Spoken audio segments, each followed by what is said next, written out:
Hi, welcome to Live Right Tonight. I am your host, Brandi, and I have here with me, Brandi. And yes, we are both spelt the same way. This is one of the biggest things when I meet somebody. It's like, so how do you spell it? I know, right? Nobody spells theirs with an I. Nobody. It's always an IE. Yeah. Or Y. Or Y. Yeah. Yeah. So, Brandi, tell me a little bit about yourself. Okay, well, I am 32. I have 2 kids. I've been married for 12 years, separated from my husband though. I've spent the last 10 years prior to coming here in Tennessee. Before that, I was living in Lake Howell, Michigan. Okay. And, well, that's really it. Yeah. That's fine. So, now you're in recovery. Yes, I am in recovery. How long have you been in recovery, if you don't mind me asking? I've been working a program for 3 months. Okay. It'll be 3 months on the 7th. I've had some short, clean time, over the past 12 years in between there, but this is the first time that I've actually worked a program. Okay, nice. Yeah. And with you working the program, what have you seen different from any other times that you've had clean time, like you just said? Well, I'm happier. Okay. I honestly feel like I'm doing the necessary steps to stay clean. I've got a better relationship with people. People notice.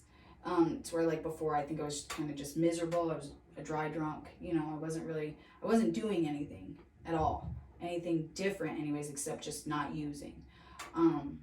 I stay active, like with, people around me. I've got a really good support group. I've, got a pretty good job, 2 jobs. I joined a committee. I try to actively work in the program. I got a sponsor who reaches out to me, throughout the day numerous times. And I got people that reach out to me. I got people that ask me for advice, and I'm not the best at making decisions. So, it feels really good to that somebody else can, sees what I don't. Right. Yeah. Yeah. That's awesome. Yeah. Now, if you don't mind me asking, where was your breaking point to where you're like, okay, something has to change, something has to give? What was it? So, I have been I've had a few breaking points. But I feel like what really drove me into wanting to seek help and do things differently was my kids. I want to be a better mom. My kids they're in a safe home, but they're not being raised the way that I want them to be raised. Little things like them not wearing their glasses, just, little stuff like that really helped motivate me. And my little boy, he's got such bad anxiety because of me. And he worries about me so much, and I know what it's like to worry about, like, your mom, because my mom was an addict, and I worried constantly. So I guess that really was my drive, was them. I want to be a better mom. Their dad's gone, and their grandma and their uncle is raising them, and they're just not being raised the way that I want them to be raised. Right. Now, knowing that was your breaking point, how else did you feel in your addictive using? What made you want to, besides the boys? Because there has to be more than that. Isolating, being lonely. Okay. Just not having, nobody wanted me around, it was miserable. I just remember, sitting on a park bench right before I went to treatment, just crying because I was miserable. And I was so alone, and I felt like I had nobody. But that was because of my actions. It's because I didn't reach out to anybody. I still had all those people. I had shut them out.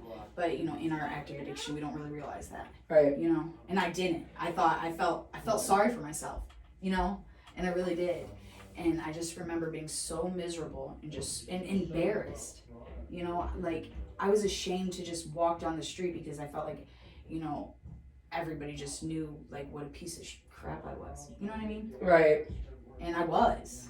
And I was just a really ugly person. And I was tired of being an ugly person because I'm not naturally an ugly person. Right. But I felt that's where you were going. Yeah. That's exactly where I was going. That's where I was at, for sure. Right. Yeah. And it was miserable. And I was just like, you know, I thought about, like, I just came back from a funeral, okay? My grandma just buried her third child. And I don't want her to have to keep going through that. You know what I mean? Right. Like, and most, actually all three of them have somehow or another been drug related, you know?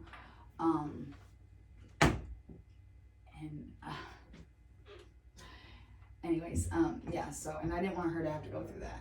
Because that's hard. It's hard to watch. That's the most painful thing is, you know, like, losing those people was hard, but seeing her have to bury her children was so hard. And I don't want to be the one to have to put her through that. I want to be there to let alone do you even want to have your children do that? No, absolutely not. Because I lost my mom through, you know, her addiction. Right. And that was so hard. That was so hard. And that's a very painful feeling, you know. And my boys were both really little, and now, you know, I have to live the rest of my life. You know, your mom's supposed to be there to help you raise your kids. That's just how it is, you know. And she's not. And it hurts and it's hard. It's really hard. And I don't want to put them through that. Right. Ever. Well, I know you got stuff to do, and I just want to say thank you for coming here and talking with me. And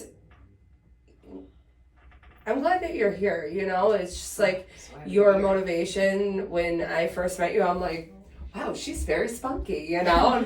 And I love your personality. You're very outgoing. You're always happy. And I don't know the addictive side of Brandi. Right. But I know who the person is that I see today, and you're amazing. Thank you. You know, you're very glowy, you're just always happy, and I'm glad that I get to meet this side, and I'm glad that you're here. I'm glad that you're doing better for yourself. You know, you're shaping to be the mother that you want to be. Yes. And that's awesome, because without being clean, you can't be that mom.